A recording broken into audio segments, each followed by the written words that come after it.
So, remember me talking about that program yesterday? Yes.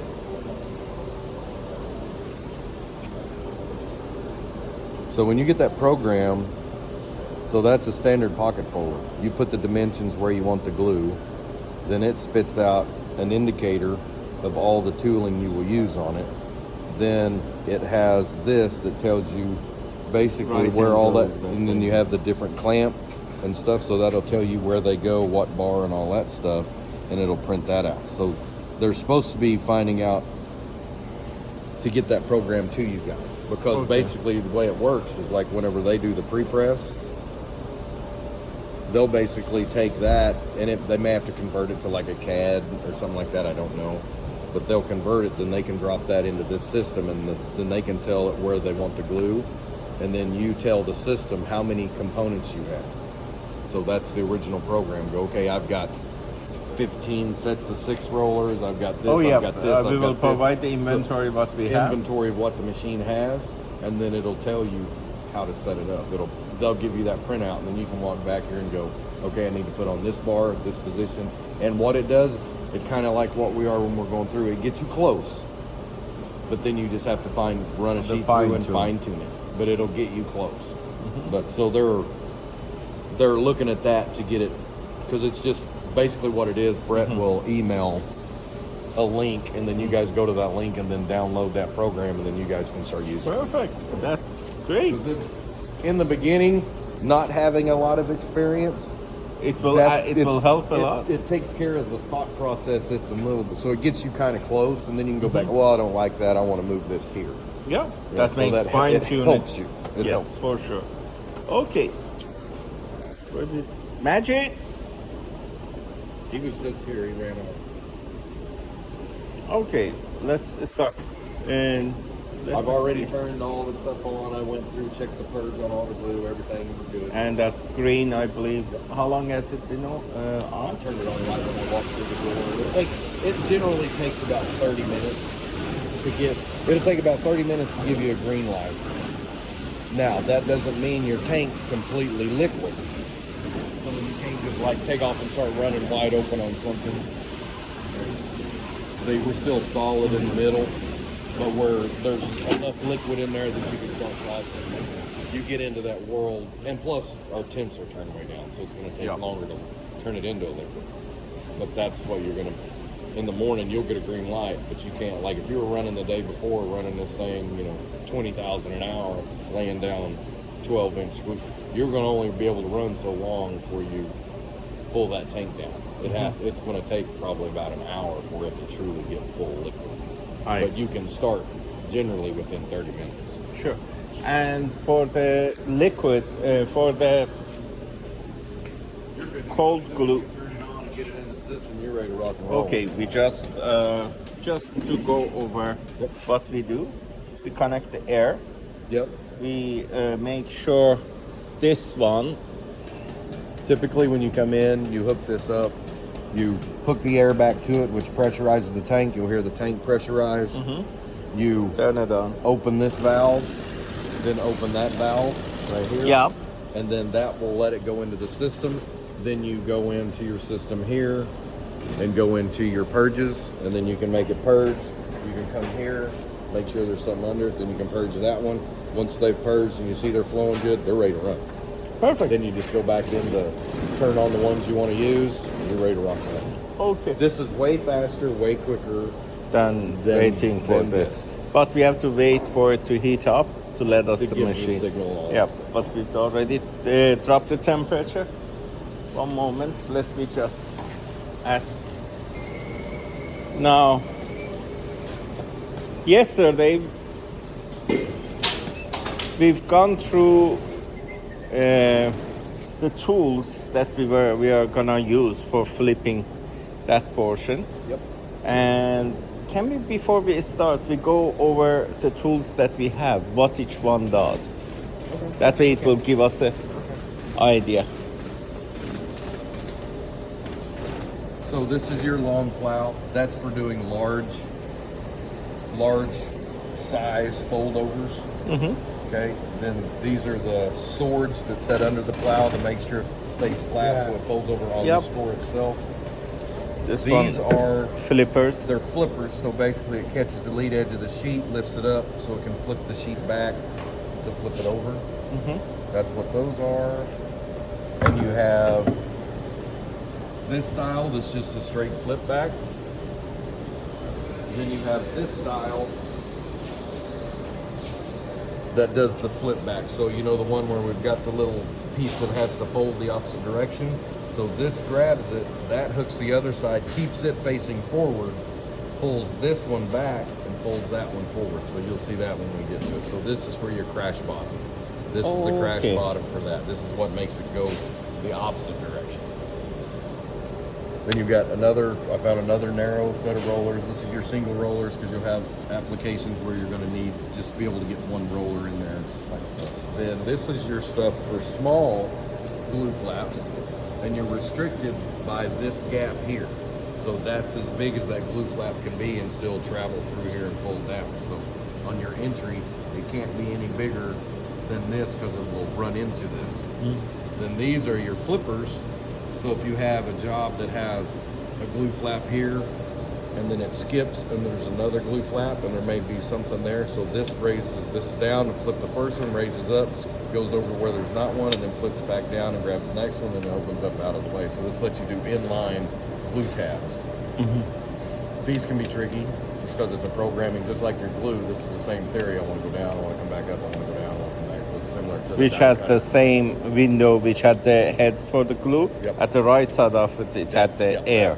That's the 5 through 8 is your air. Now these will plug, if you're using these flippers, these will plug in on the glue head side of the common program because that lets you up and down, up and down, up and down. But you have, Do we have anything to do for these at the moment? no, you don't have anything you require. You have 2 of these right here. There's still 2 more in that box. No, I mean we don't have any die that to No, use those. Not require. Not require this small or the flipper necessity of it. Okay, that's. Then we have two. So this, you have this right here, your jogger. So say you're running something down through here and you got a process where you've done a lot of things to 90. it and you need to keep it perfectly square. This one that gets in there, it'll bump it over to this one and it squares it back up so it's square going into the next one. So if you're having a spot where you're having trouble getting it, keeping it straight or something weird about it, or you just come out of a 90 and you want to make sure it's perfectly straight, that's what this is for. Or you need to shift it over to a different spot, you can use this to do it, but you only have about that much stride. Then we'll go back and show you the 90. Exactly.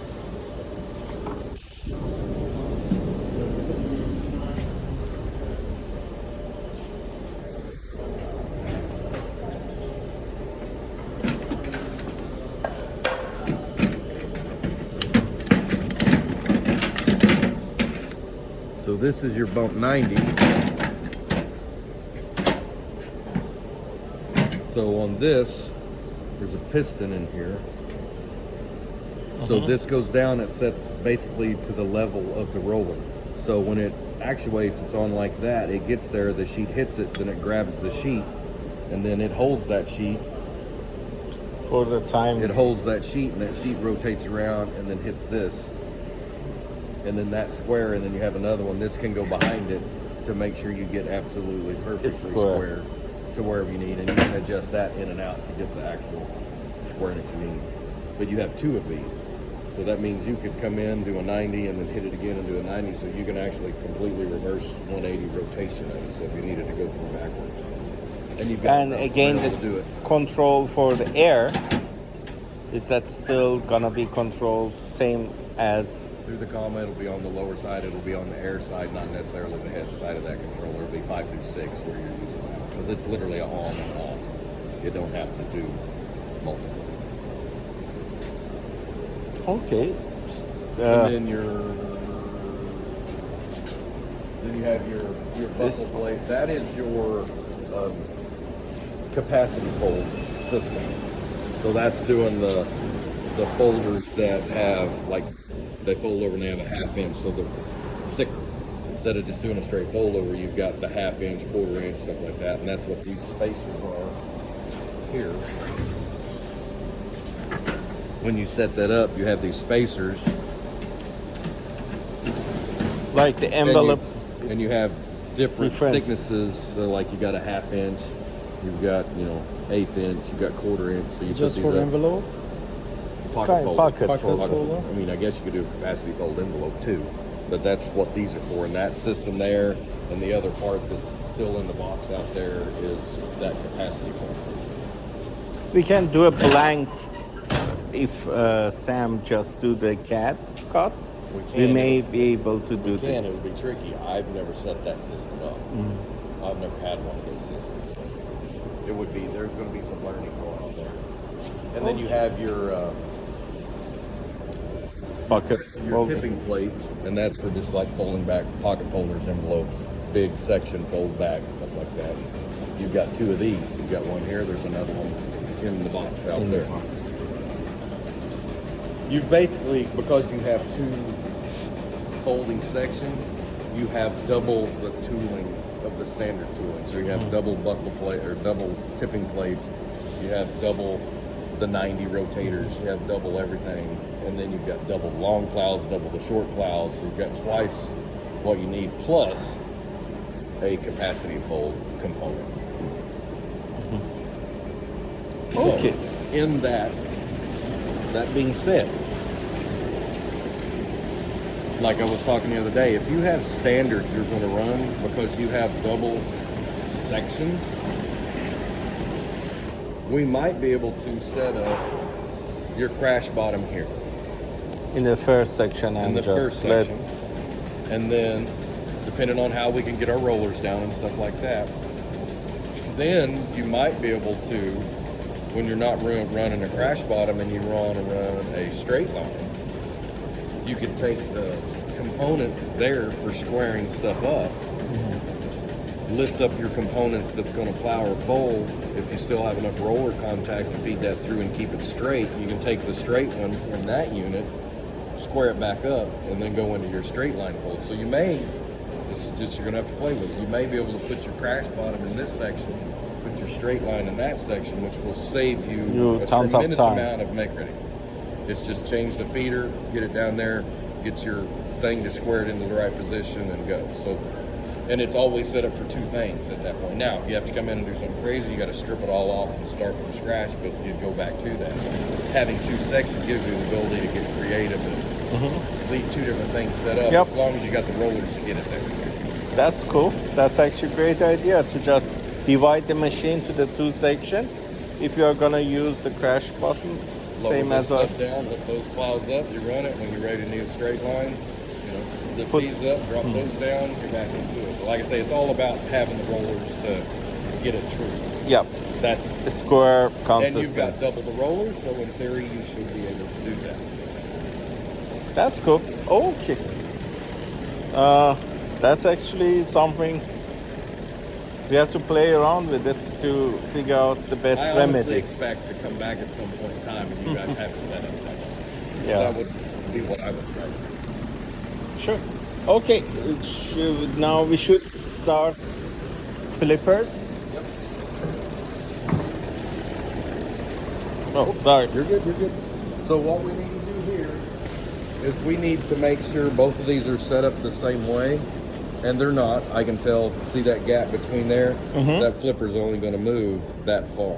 This flipper is going to move up in there. So we need to make sure that They're the in the flippers same have the length. same transport length to flip that. Once we know that, then we can set it. So basically, what we're looking for is this to set here like this. That grabs it. Is that going to lift it high enough? No. We need to go a little bit more. So we need to move this one up. That lets it go a little bit higher. That way we get this at the right point to fold it back. And then, like I say, we got to be down the middle so that don't snag there. 'Cause it'll just Exactly. tear it up. So we got to make sure we get this in the right place when we do that.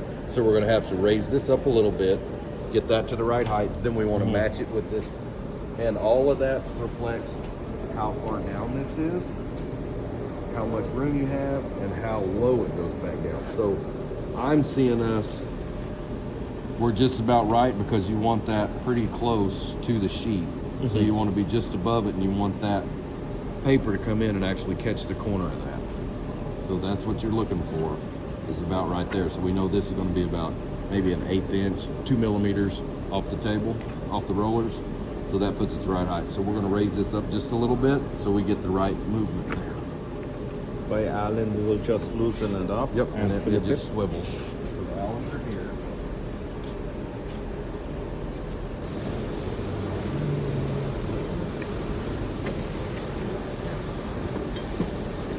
So what you want to do here, we know we want to go up with it, but you want that flat to that. Because when you get angles like that, it can make it try and do some weird bends on them. So we're just going to do it right there. We know the bottom side. We know we're low enough, but we're below. We might go down a little bit. But the easiest way to do this, when you're figuring this out, is if you take this and you bring that up, you don't want that to be too much higher than that, because as soon as it does that, this is going to come forward and that's going to go up. So what you're looking for is when that's at a straight up location, you want that high. That way it doesn't buckle it or crease it or do something. We may lower it back down, but that's kind of going to be our go-to spot. So we're going to take it a little bit higher.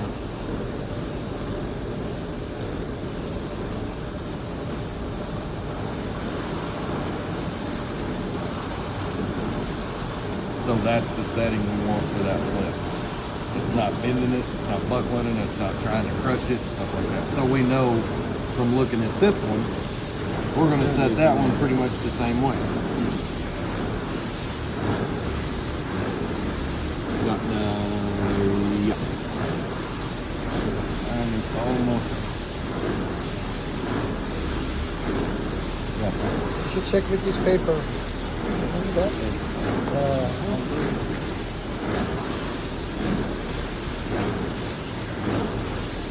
You also have a tension setting. It's tension? There's a spring inside there. Oh. For this. Yeah, so that sets the tension. Back it off. You want enough tension, but it depends on the paper how strong it needs to be. Actually, needs a little bit I higher. think pretty close. Because it's going to do a buckle of its own once it gets to this. Might go a little bit. Yeah, a little bit more. Flatten up.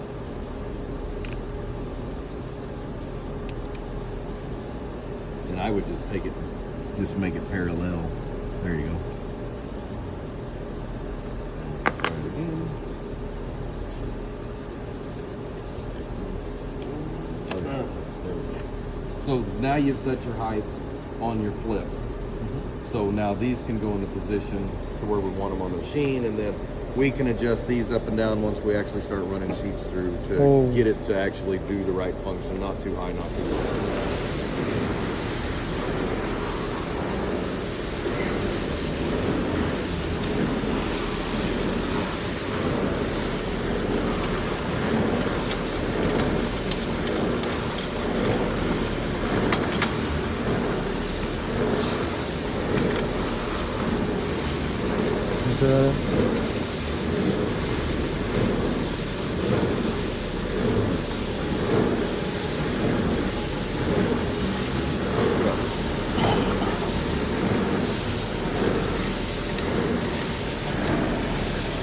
Remember that one, you want to line up अभी बोलो between the handles. अभी You only want it up maybe somewhere between an 8 and a quarter, maybe. Sometimes you have to go really tight. Just make sure laterally you're in the gap between the handles. Yep, I am. As long as the flipper's there, that's the main thing. It may come toward you a little bit. And we'll see. Once we get it, we'll know for sure. Now we will inch it to see how it goes. Now we got to get roller.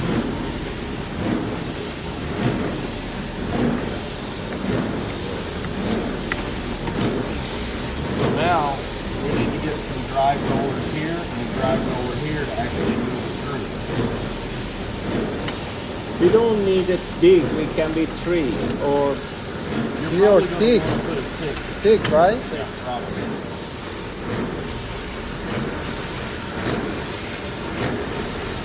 May put it back here so we have enough drive. But you're probably going to wind up putting 4 to control it.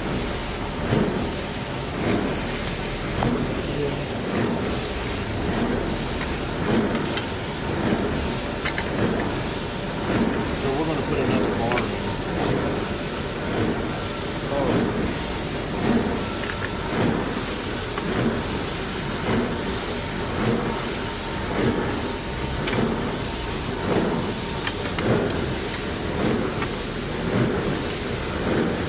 just a quick question. Wouldn't it be better if we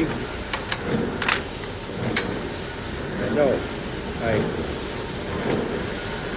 عوضش عوضش کنم. دیگه خواهد این ور بیفته دیگه.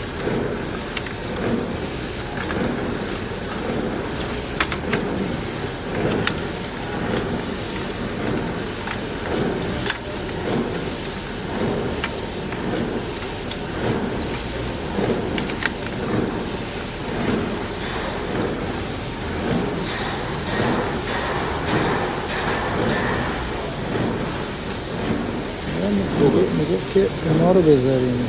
چرا اونا رو بذاریم؟ So we'll probably do 3 right here because you want it outside the flip. You need to be outside this score, outside this score. You need to be inside that score, but we may need to put something on the outside Okay, to go square. to give it some strength to hold it down. No, you can put that one back where you had it.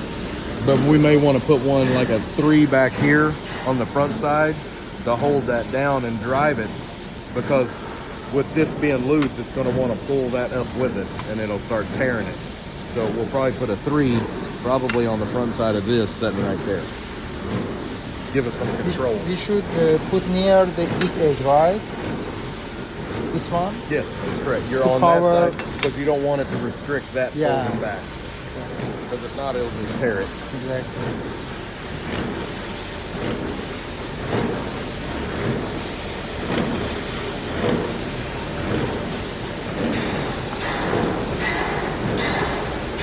Probably want a 3. 3.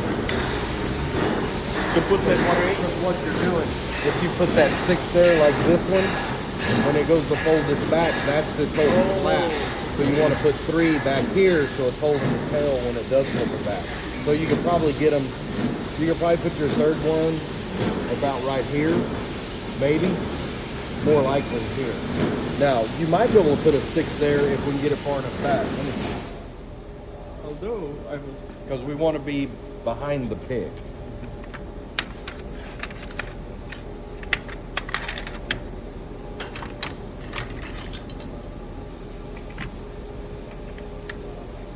So yeah, if we put it right here, we'll be behind the pick when it actually starts picking it up. So you can actually put that there, but it needs to be on the front side. یکم برشیم شده اینا suddenly shut off.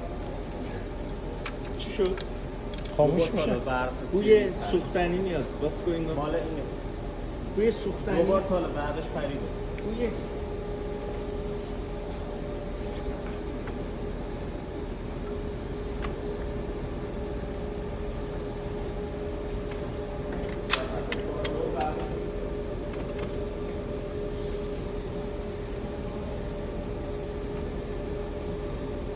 Is it good if I put this one to this area or not?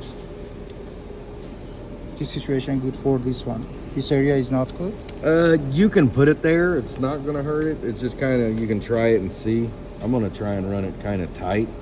That way I'm closer to it, not out here on the outside edge. So we'll kind of play that game right there and just see.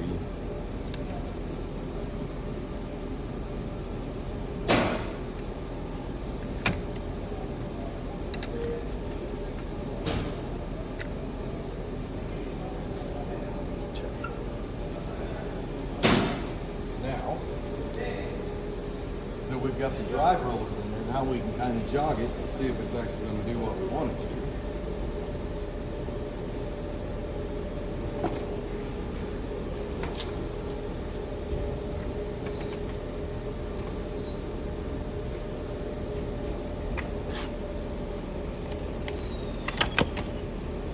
Bam!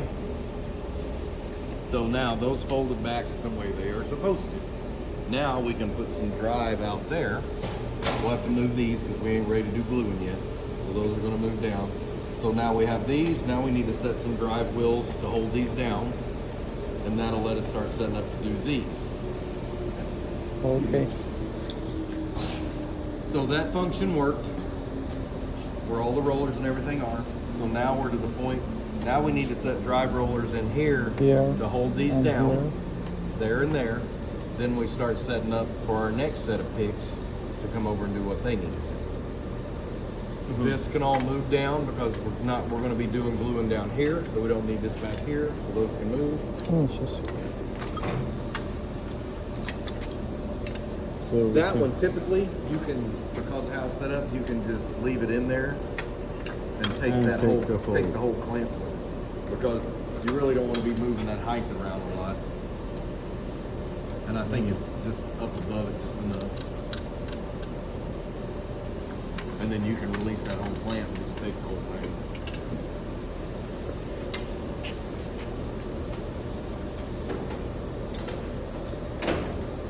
And then this, you can just loosen it up and set it over. I typically use an Allen wrench on that thing. Allen wrench? Yeah, because it'll fit in there and you can get the right size. It's real easy.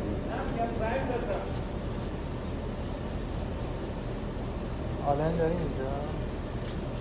Screwdriver or Allen wrench. I do. Allen use an wrench. Allen wrench. One, because it's got the 90 on it, so you can get different angles on it. yes, you are right.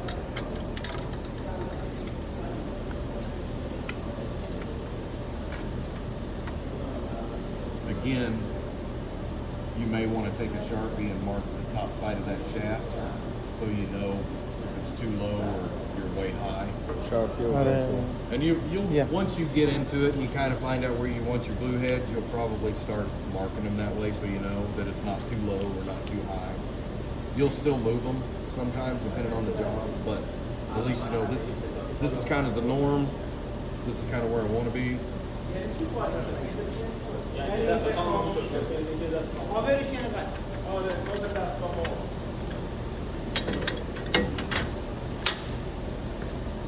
So now becomes the fun one. Granted, we gotta get some drive rollers on here. So I'll let you guys start getting those rollers on. Restroom, I'll be right back. And then we can focus on the actual flip and fold back, because that's the tricky one. You can do these all day long. Those can be, you can set them the way they're supposed to and they'll still mess with you sometimes. Sure. Now we will put just 2 6 to pass it further. I think, because you'll put them here, so you want to put the 6 lined up here, because you're going to start folding this back here. You want to put a 6 lined up there, because you're going to fold this back here. We may put another one in the middle, just to have control on this, and then we'll have to put another set out here. But I would put a 6 here, and I would put a 6 there for sure right now. That's 2 6. 2 6s. We can get one of those.